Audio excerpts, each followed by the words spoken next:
If you pay attention to the electronic drum scene, there's a trend in eDrums that you'll have probably seen around quite a lot. People posting photos of their acoustic drums converted into electronic kits. If you've been wondering why these are so popular, what the advantages might be, or whether this might be a good option for you, I'm going to go into that and more right now. Let's get to it. Just before we get into this, checking in from the future, I actually shot this video before NAMM happened and before the Roland VAD kits were announced. So I don't make any mention of those kits during this video, but it doesn't really affect the content, I just wanted to let you know. Right, back to it.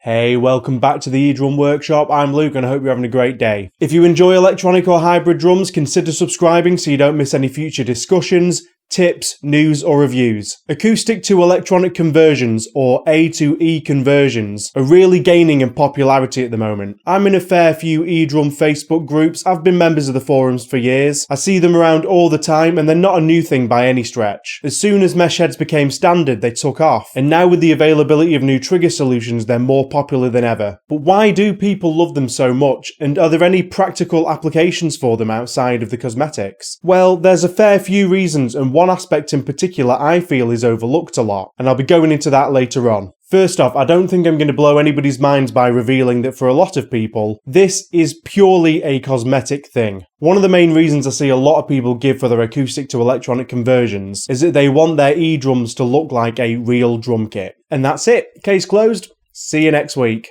For years, eDrums have lived in the shadow of acoustic drums. Whether that's from the mindset of people thinking that they sound fake, or cheap, or they play badly, or whether it's because looking at a few pipes with dinky rubber pads attached is kind of underwhelming. People watch drummers with beautiful acoustic kits, big rock bands with their 20 toms, fluorescent shell wraps, huge shiny cymbals, or even more understated 4-piece kits with a natural wood finish. Acoustic drums look great. Electronic drums, on the other hand, well, it's a matter of opinion, but a lot of people think that they're lacking in the looks department. Even if you opt for the larger shelled pads of the more recent Roland kits, they're still much smaller, less flashy, and until recently, they rarely had a kick drum that looked like anything other than a small pad with tiny legs. This has contributed to a fair amount of the bad reputation that eDrums have got between other musicians and die-hard acoustic drum fans. They look closer to toys, and you often look like you're towering over the kit compared to on an acoustic kit. Now, I'm very aware that there's a lot of people on the other side of the fence who really love the look of electronic drums. I'm not going to argue against those people. If you like how they look, then more power to you. Personally, I don't dislike pad setups and I think they've got their place, but I do prefer the look of a kit that's closer to a traditional size. And that's an opinion that's echoed so much in the eDrum community that manufacturers have started taking note and catering specifically for those people. Companies like Drumtech, Diamond Drums, Jabeki, Muzio, they all make their eDrums out of acoustic size shells. ATV launched their A-drums a few years ago that are on the smaller side of acoustic sizes but still much larger than other eDrum offerings. The Alesis Strike has full-size heads, and although the drums are quite shallow, they're still much closer to acoustic drums, especially the Alesis Strike Special Edition with its 20-inch kick drum. Even the Pearl eMerge has large pad surfaces and a full-size kick drum option, and the Gava G9 is going to launch with full-size shells too. So this style is definitely selling, but many of these options are very expensive, and that's what leads to another part of the conversion kit's appeal: saving money. Depending on just how thrifty you're feeling, you can buy quite a cheap acoustic shell pack, some mesh heads, some quality internal triggers, cymbals and a module for a fair amount less than one of these pre-configured kits. I do think that some people can fall into the trap of overestimating just how cheap it's going to be, especially if they don't take the full range of variables into account. If you're not up for a lot of DIY testing on cymbal builds, for example, Roland, ATV or Yamaha cymbals are a pretty costly addition to the kit, and depending on your module choice, that could stack a lot more money on top of the equation too. But if you do your research, you can build a nice kit for a very reasonable price that can look a lot more appealing to you than many of the pad setups.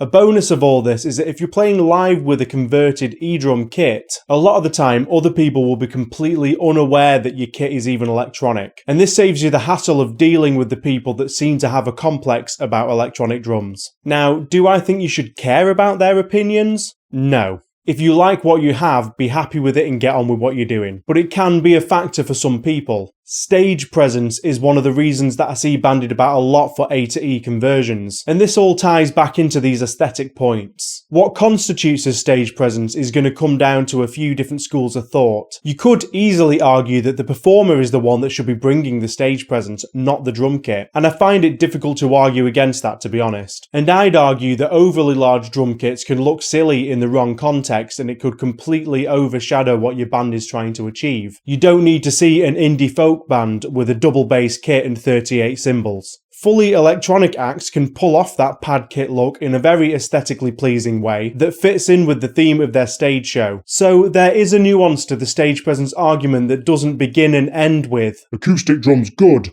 little pads bad. Your band and your stage show is going to have a large part in defining this idea. Also, your comfort is going to have a larger impact on your own personal stage presence. So having a kit that you're happy with will make you perform more naturally, whatever shape or form that kit takes. I played for quite a long time on a pretty small octopad driven setup, and I found it very comfortable to play on, so I didn't really struggle bringing my stage presence with me to that kit. But on the flip side, once I did upgrade my pad sizes, I felt that from the audience perspective, the look of the band was tied together more from a larger drum kit. And I definitely think that's felt by a lot of other eDrummers too, especially if they're used to how things looked with an acoustic kit. So the A2E conversion only appeals to those who are vain about their drums. There's no playability advantages, right? Well, this is a point of contention for a lot of people. Personally, I fall on the side of preferring the head sizes to be closer to that of my acoustic kit, and that's mostly because of familiarity and the ease of transferring my skill set between the two kits. Playing the kit feels more natural to me with the larger head sizes. And more importantly, the spacing of the drums allows me to maneuver more naturally, which makes getting around the kit much more comfortable. When you learn to play and also as you're building your skills, there's a certain amount of your motor skill development that kind of relies on that familiarity in positioning and spacing in order to get around your kit easily without too much conscious thought. People who are truly masters of the craft will be able to adapt to different setups in a way that makes you want to vomit, but I could never claim to be even close to that. So having this benefit of my conversion kit allows me to naturally express myself on the instrument the way that I would do with my acoustic kit. Of course, you can take some steps to make this possible on the smaller pad setups. If you're mindful of the pad spacing, you'll be able to make it more natural and more acoustic-like. Sure, things might look a little bit oddly spaced, but the playing experience will be closer. Other people will tell you that they prefer the smaller pads because it helps improve their accuracy, and that's great. If it really does help you, then definitely stick with it. And some prefer the smaller pads so that they can keep everything close together to get around the kit easier. For me personally, that just made me fall into the trap of having things unrealistically close together. So when I got back onto my acoustic kit, everything felt a bit too big and I couldn't traverse the kit anywhere near as easily. It can also cause problems in the acoustic world because if you have everything too close together, you're going to get loads of mic bleed in live shows or in a studio environment, or the drums and cymbals might end up colliding with each other, or any other undesirable problems. So of course, it's all going to come down to personal taste, but I do think this plays a very large role in people preferring conversion kits. It helps ease your transition into eDrums, and it also helps you transition back if you need to. So, on the other side, are there any disadvantages to using A2E conversions? Well, a lot of people will maintain that their preference for eDrums is the portability, and that's quite a good selling point for me as well. With electronic drums, you aren't tied to the physical size of the drums for the sound. So, an 8-inch pad could be a 26-inch kick drum,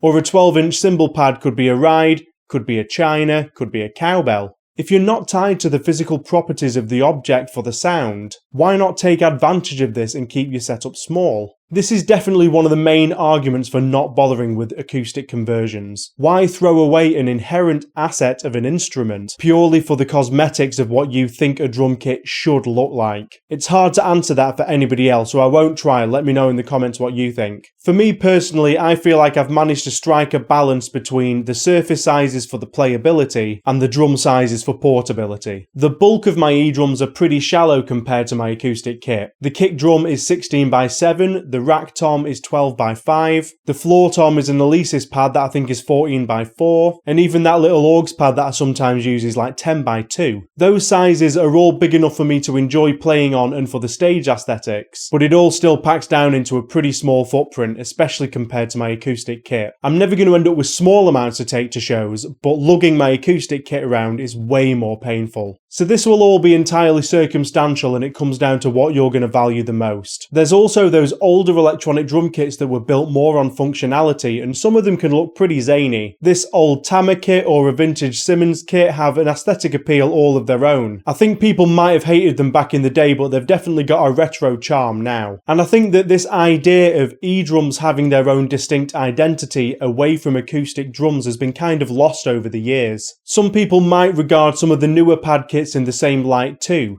They're not supposed to be acoustic drums and they've got their own look. Some would argue that they want their eDrums to be eDrums, not acoustic kit knockoffs. Remember right near the beginning of the video where I said, and one aspect in particular I feel is overlooked a lot, and I'll be going into that later on. And then I made you wait. I feel like this is the right point to get into that because it kind of ties a lot of these other points together. I think that for a lot of people, one of the largest selling points of converting an acoustic drum kit into an electronic one is the scope for customization and really making the kit your own. Now, this doesn't sound like a huge revelation or anything, but it's interesting that I don't really see a lot of people outright talk about it. Until the last few years, there's been a huge lack of variety in the eDrum space. Have a look at any photo of Roland or Yamaha kits from the mid-2000s and the mid-2010s. Yeah, they don't all look identical, but there's not really a lot of variety here, is there? Even amongst the kits that look a bit different, there's not really much flexibility inside the brands. There's only a handful of them that came with the option to swap out shell wraps or have any customization of the kit setup. And even with the ones where you could swap out the wraps, the shells are still pretty shallow, so you're not really doing them a great deal of justice. Almost every pad set is stuck on a familiar looking rack, so you're either setting up the kit how they want you to or close to it, or you've got to fork out extra money for additional rack bars or to replace things with stands. So of course, you can go out of your way to make things look different, but there's not really any of these options from the get-go. If you compare this to even the most basic line of cheap acoustic drums, you usually get at least colour options. Go up one step from here and you'll be able to pick your shell configuration as well as the range of colours. You could do a sideways move even within the same brand, and you could go for shallower or deeper toms or maybe a different kick drum size. You're not necessarily needing to spend any extra money, but you've got a wider range of options available for your budget.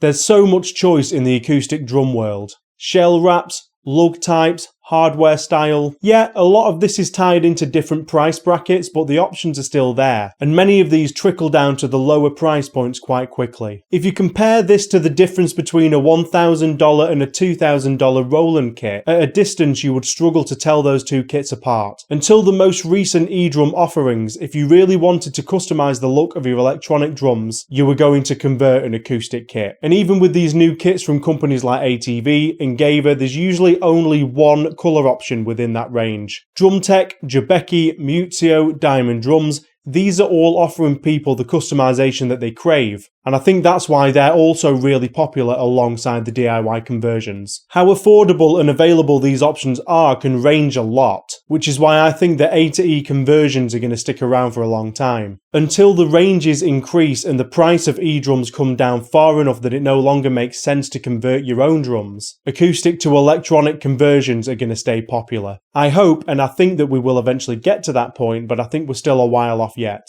So how do you feel about acoustic to electronic drum conversions? Have you done it yourself? Would you want to? Or do you think they're just a fad? Would you never be seen dead with anything other than a hand sonic? Let me know down in the comments. If you enjoyed this video, please consider liking the video, please consider subscribing and checking out any of the other videos on the screen. I upload my main videos every Thursday and I sometimes drop other uploads on a Sunday or a Monday. So I'll see you next time. Cheers. So how do you feel about electronic to acoustic drum No.